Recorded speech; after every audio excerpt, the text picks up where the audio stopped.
This is a very wonderful initiative by KIIT School of Languages to include Mandarin in their program. So, Chinese is one of the widely spoken languages in the world, and which is very evident from the visualization in the graphs. Apart from that, Chinese is the one of the official languages of the United Nations, as well as in mainland China, Taiwan, and one of the official languages of Singapore. It is also spoken in other countries like Malaysia, Thailand, and Vietnam. Till date, more than 70 countries have included Chinese as in their national education curriculum.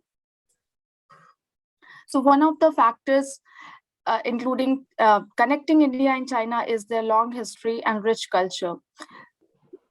India and China have been connected since the ancient ages through the Silk Route.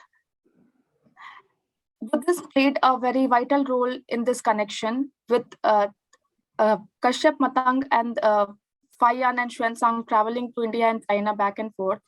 Apart from that, we know that Tai Chi, shadow boxing, Peking opera, and Chinese music, they all are very popular, especially with the movies Shaolin Temple. They have been introduced the Chinese culture into the popular culture, like the paper cutting arts, seal engraving, and etc. There are many higher prospects for higher education in Taiwan and as well as in China. For example, both of them have their independent language level testing examinations. Like China has this HSK Hanyu Shuiping Kaoshi, and Taiwan has this TOCFL test of Chinese as a foreign languages. After passing these exams, one has the more probability to get into the scholarships like Confucius Institute Scholarship, MOFCOM Scholarship, CSA Scholarships.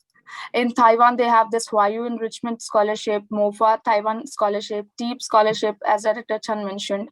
Apart from that, it is very interesting to know that as per the current ranking, 7 out of the best 10 Asian universities lie in China. So if you know the language, your prospects to get admission become great. And language is a tool rather than a skill that opens new horizons for a person. For example, one of the popular things is teaching. One can either go into language teaching or go into research or sinology. As Rakesh Sarman said, one can go into research institutes, work for embassies, definitely in international agencies like United Nations, Shanghai Cooperation Organization, and ASEAN. In government ministries, cabinet secretariat, as well as government ministries on their own, they have their own recruitment drives related to languages, especially Mandarin, given the large flow of trade between India and China and now increasing trade between India and Taiwan.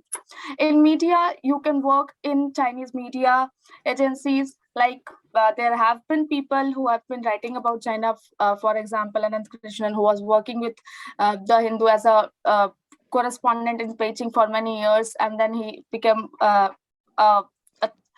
researcher in Chinese field. Apart from that, you can work in All India Radio.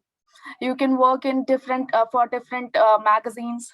In legal advisory, definitely when there is trade involved and there are collaborations, legal advisory, having legal knowledge as well as knowing the language can help you to better assist the client. In MNCs, there are many jobs like in finance, in technology, in engineering. Mr. Jason mentioned many of the Taiwanese companies. I like to mention some of the Chinese companies as well, like Xiaomi, Vivo, Oppo, OnePlus. They are now household names in India. But apart from that, many of us won't know that Volvo is also now owned by a Chinese company known as Geely, and as well as Morris Garage. It is also owned by SAIC. Apart from that, for Tesla's, one of the main suppliers of batteries is CATL in the world. So many companies are expanding their business with Chinese companies. And since we are looking forward to a greener future in which EV is going to play a massive role, So our interaction with Chinese as well as Taiwanese companies is going to grow in leaps and bounds, because Taiwan is the semiconductor hub of the world. Apart from that, we have this BPO and KPO job opportunities, especially with Amazon, Concentrix, etc. Entrepreneurship, definitely we have this app-based technologies, and it has been seen that many innovative apps or app features have been adapted from the Chinese app ecosystem. Up in business, since it is a globalized world, business opportunities are will grow inevitably, and one can invest in import export activities. Hospitality sector was touched in detail by Rakesh sir, and that also includes aviation sector. In tourism sense, 9 to 5 office job is not a thing that everyone wants to pursue in today's life. Many people go into travel blogging. So China and Taiwan, they offer a wonderful place for tourism. Then there is sports. For example, this year India organized the Asian Women's Football Cup, and it is also going to organize the Under 17 FIFA Women's Cup.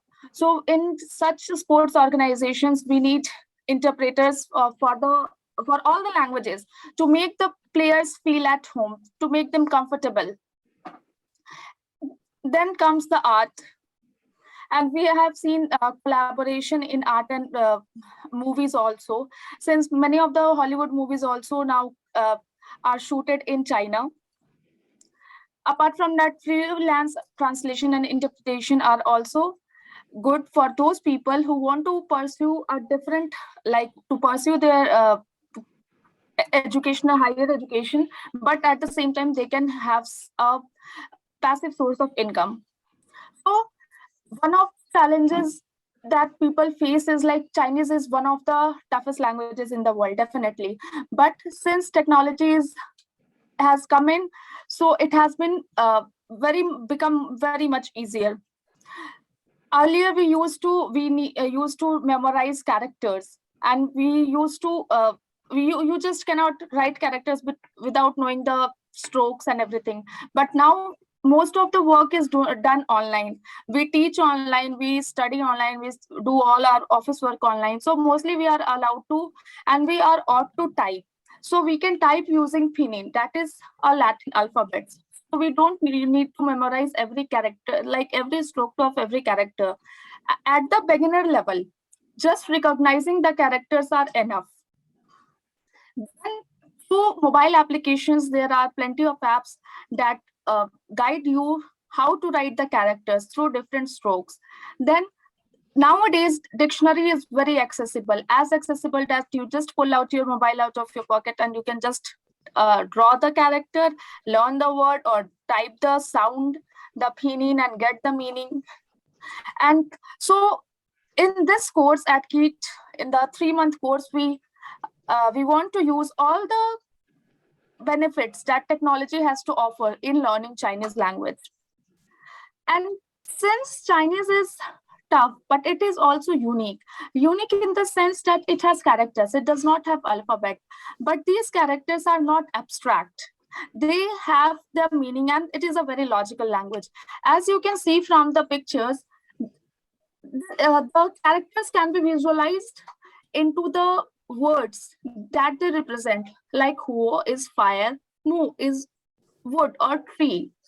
So this can be visualized through the characters. For another example, one is tree, but two mood, when they come together, they become lane, that is wood. And when there are many trees, then it's a forest. Similarly,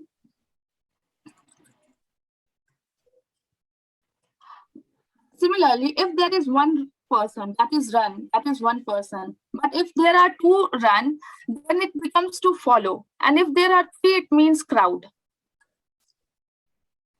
Another feature of Chinese language is that many many words are disyllabic, and one of the words indicates what is the word about. For example, chi, this character chi is used in and can be found in many words, and most of the time wherever there is this word chi, this character chi, indicates that this is something to do with the machine.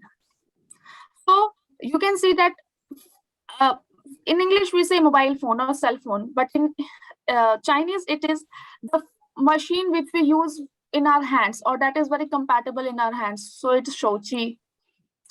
The machine which is used to lighter, machine used to wash clothes, so washing machine. Another example is Tian. Tian represents anything that has to do with electricity. So if you build up a basic vocabulary, then you can guess many words. For example, tongue means light, but Tian is electricity, lamp, so it becomes light bulb. Fan is fan, so it becomes electric fan. Now, so now is brain, but it's an electronic brain.